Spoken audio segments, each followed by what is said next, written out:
Imagine a world without tanks, planes, or even gunpowder. A world where empires were built and defended by the sheer will and might of their soldiers. For over 1,000 years, one empire stood above all others, its dominion secured by an army unlike any other, the Roman legions.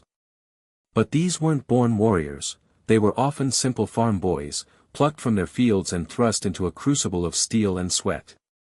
How did Rome take these ordinary youths and transform them into the most disciplined, feared, and effective fighting force the ancient world had ever seen? It wasn't magic, but a methodical, brutal, and unrelenting training regimen designed to strip away weakness and forge an unbreakable will. Get ready to uncover the secrets of the training that turned peasants into pistons of power. Recruitment itself was often a harsh reality. While some volunteered for the promise of glory or citizenship, many were conscripted, especially during times of war or economic hardship. A recruit, known as a hetairos, typically needed to be at least 5 Roman feet 8 inches tall, roughly 5 feet 7 inches or 170 centimeters, though this could vary. They also had to be physically robust, free of deformities, and possess a strong constitution. The initial screening was rigorous, assessing their physical capabilities and mental aptitude, as Rome couldn't afford to waste resources on unsuitable candidates. Once accepted, their old lives were instantly stripped away, replaced by the unforgiving path of a legionary, a journey from civilian to killing machine that would redefine their very identity. The moment a hetairos entered the training camp, or castra, their world changed. They were immediately issued rudimentary equipment and thrust into a regimen that began with the basics, marching. And not just any marching. Recruits were expected to cover 20 Roman miles, about 18.5 modern miles or 29.7 kilometers, in 5 hours with a regular step, and 24 Roman miles, about 22.2 modern miles or 35.7 kilometers, at a faster pace. But here's the kicker, they did this while carrying a full pack, weighing approximately 60 to 70 Roman pounds, around 40 to 45 kilograms, equivalent to a modern soldier's combat load. This wasn't just physical endurance, it was about building stamina, discipline, and the ability to move an army rapidly across vast territories, often under harsh conditions, a fundamental skill for Roman conquest. Before a legionary could wield a sharp sword, they had to master the rudis, a wooden practice sword twice the weight of a real gladius. This wasn't about mock combat, it was about developing brute strength, precise movements, and muscle memory. Coupled with a wicker shield, also heavier than its real counterpart, recruits spent countless hours striking a paulus, a wooden post embedded in the ground. They practiced thrusts, parries, and footwork, learning to hit vital points with maximum force. This repetitive, exhausting training built the foundation for their weapon proficiency, ensuring that when they finally held a gladius, it felt light and natural, an extension of their own body, ready for the brutal realities of battle. The gladius, the iconic Roman short sword, was primarily a thrusting weapon, designed for the close quarters, shield wall combat that defined Roman tactics. Recruits were taught to stab rather than slash, aiming for the torso, groin, and throat. The pilum, a heavy javelin, was equally vital. Legionaries were drilled in its precise throwing technique, designed to penetrate enemy shields and armor, or lodge firmly, forcing enemies to discard their protection. Beyond these, they practiced with the pugio, dagger, and even slings and bows, though less frequently. Each weapon required specific, meticulous training, ensuring that every legionary was a versatile and deadly asset, capable of inflicting maximum damage in any given combat scenario. Beyond individual weapon skills, the Romans were masters of formation fighting. The testudo, or tortoise formation, where shields interlocked on all sides and above, was just one example of their tactical genius.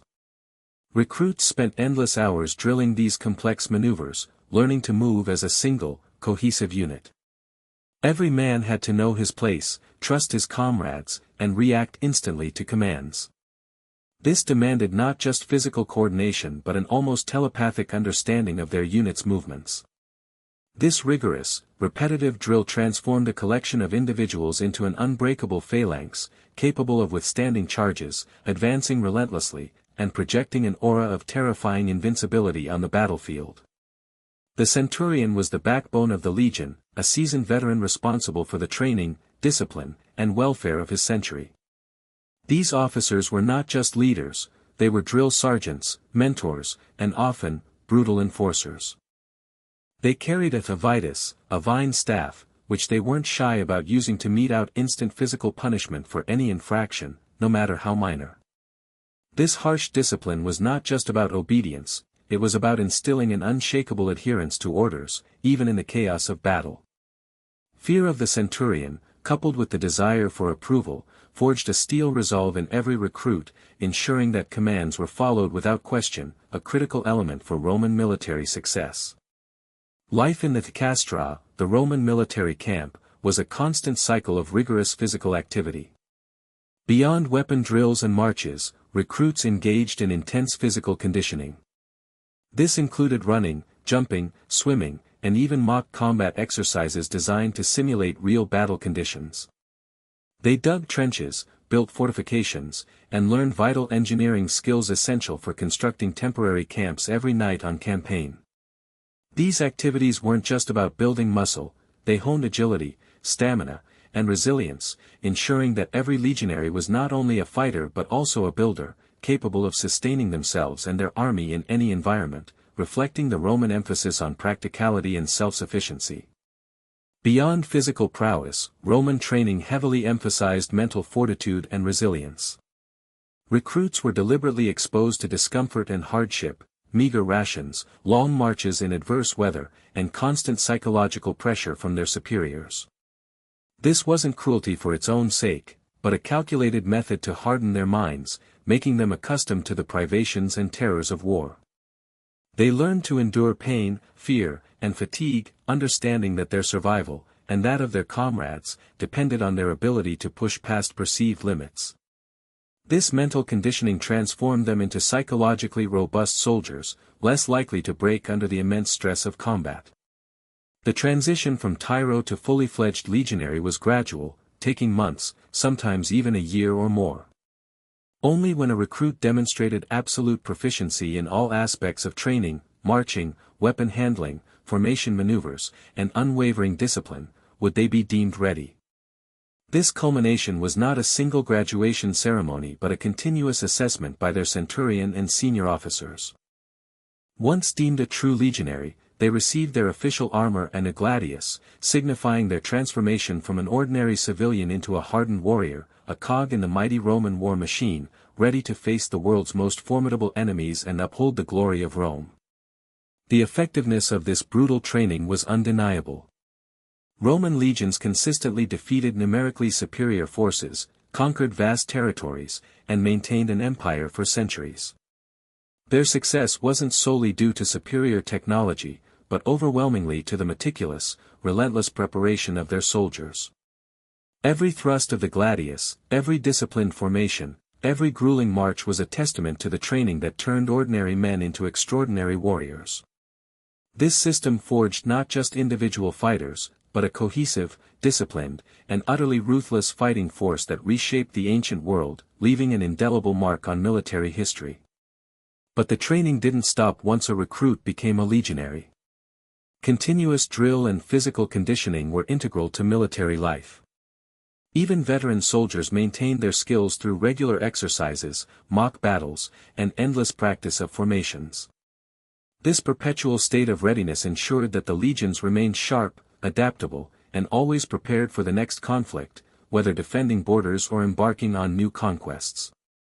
The Roman commitment to training was not a one-time event but a lifelong dedication, a philosophy that ensured their soldiers remained at the peak of physical and mental prowess throughout their service, a testament to Rome's enduring military genius. From the muddy fields of a Roman farm to the dusty battlefields of a conquered province, the journey of a Roman legionary was one of relentless transformation. It was a testament to the power of systematic, brutal training to forge not just soldiers, but instruments of empire.